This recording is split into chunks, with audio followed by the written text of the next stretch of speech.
offering to God. And I'm here to give context and a deeper meaning to what we are singing. You know, there are a lot of songs. And I believe that music is an expression of our souls. Right?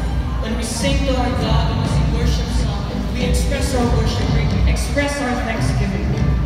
And in this song, there are a lot of songs that talks about receiving the blessings of God. But we have this vision, we have this desire. We want to make a song where we can give to God. And that's the best thing. It's a privilege. We need to give something to the Lord. And I don't know something, we need to give everything to Him. Amen?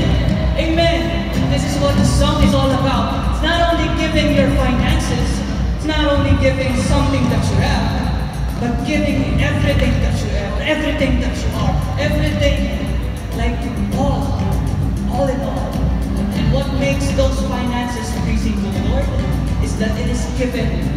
It is given by the intentions of loving the Lord. So are you guys excited?